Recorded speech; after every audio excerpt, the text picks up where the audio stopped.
Resident Evil, Silent Hill, and even Parasite Eve defined what survival horror was back in the PS1 days. It remains a type of gameplay that is iconic for the genre, from the fixed camera angles to the tankish combat mechanics. Capcom even opted to keep that style when remaking the original Resident Evil for the GameCube, and that has become a beloved title even with the modified but still tanky controls. What we're diving into today is a new game in that retro style, invoking the feeling of Resident Evil, Silent Hill, and more. Here is my review of Tormented Souls for the Nintendo Switch.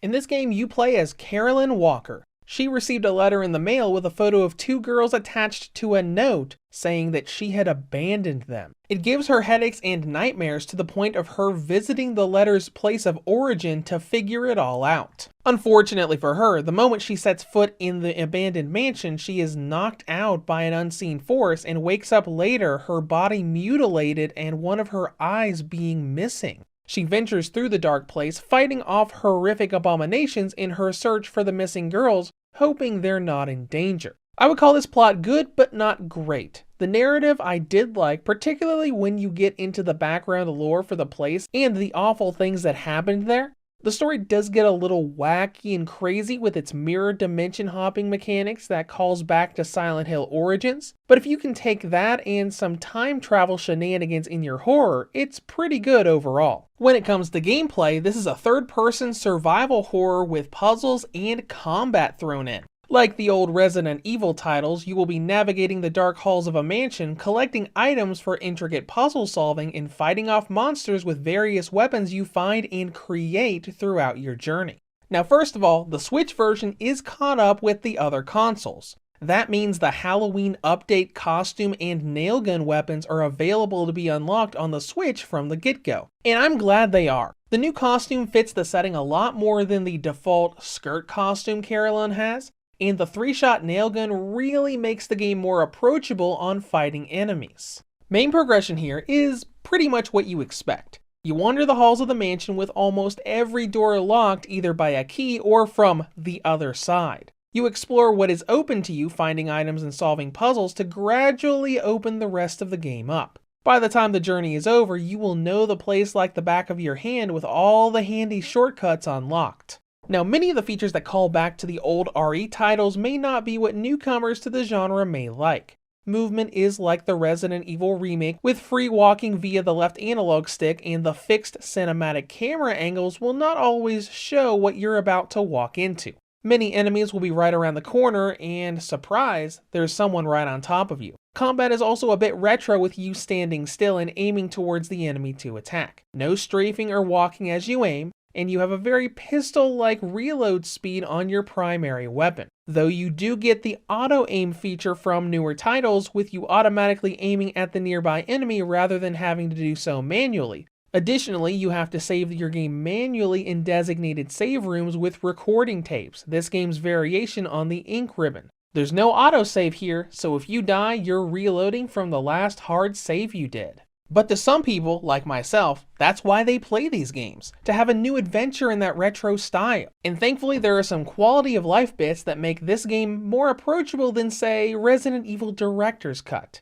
Resources are very plentiful throughout the entire game. There's no limitation on inventory space, and every enemy makes a very distinct sound in a room, so you always know when you need to be on guard. But let's get back to items and interaction. One of the things I like the most about this game. In the old Resident Evil games, you could lightly interact with items, like opening a book to reveal something inside. But here the idea is taken more in depth. Many items can be interacted with, but so can what they go into. Hit the eject button of a VCR before you can insert a tape for viewing, or having to adjust a combination key to the right symbols before you can unlock the door. There's a lot of these intricate interactions, and figuring them all out was a lot of fun. But I will admit that some of these interactions can be a little difficult because the Switch is a console. Navigating menus and interacting is not done with the D-pad, but the left analog moving a pointer around like a mouse. Some typing puzzles can be a little tricky in this manner, a clear sign that Tormented Souls was designed to be used with a keyboard and mouse. Speaking of difficulty, let's talk about how hard this game can be.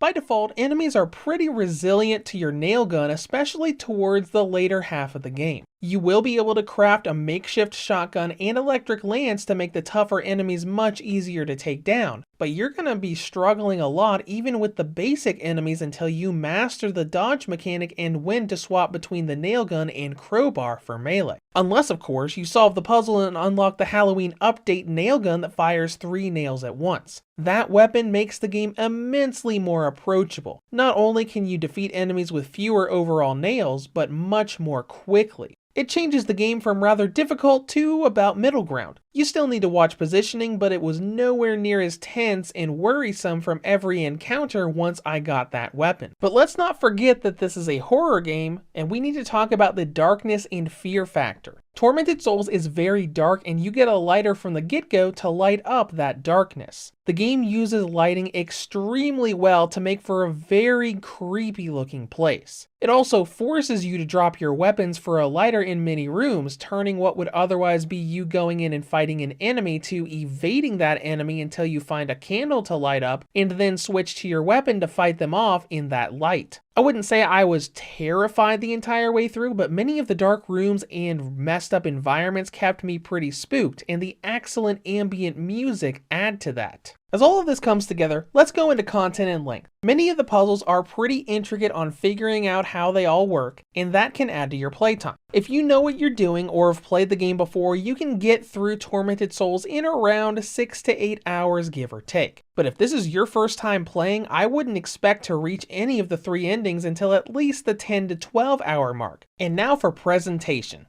Visually, the game looks pretty adequate. If you look closely in a lit up place, there are quite a few jaggies around the models. But considering how dark this game is, the lighting effects do a lot of work in hiding these blemishes. And with performance, there are quite a few areas with slowdown. At times, the game will perform all the way up to 60 FPS, and other times you'll have a transition of slowdown under 30. It never takes you completely out of the experience, and considering how hard I had to try to get my GPD WinMax 2021 model to run this game even at 25 to 30 FPS, I'd say this is pretty good for a Switch port. The game does glitch up from time to time though. It's got a nasty habit of getting you locked in the inventory menu with the B button not responding to close out of it. This can be fixed by going into any of your files or items and examining it, going back to that inventory screen and hitting B to return to the game. But it is worth noting, as early on I read a note as I found it and got completely locked out, having to restart the game to go forward.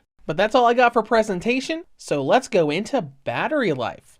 Tormented Souls gives the original model a battery range of 3 hours and 3 up to 3 hours and 56. The Nintendo Switch Lite gets a range of 3 hours and 19 up to 4 hours and 28. The Red Boxer V2 2019 model gets a range of 5 hours and 11 up to 6 hours and 45. And the OLED model gets a range of 5 hours and 28 up to 7 hours and 3. In conclusion, Tormented Souls has finally released for the Nintendo Switch, and it isn't bad at all. Now on the downside, some of the puzzles feel a bit too mouse and keyboard oriented, and the slowdown and glitching can lead to frustration as you trek through the mansion. But if you're careful with your saving, it is a retro horror game that does what it sets out to do very well. Reviews to Go rates Tormented Souls for the Nintendo Switch a 7.5 out of 10. If you have any comments or questions, feel free to leave them below. Thank you for watching and have a great day.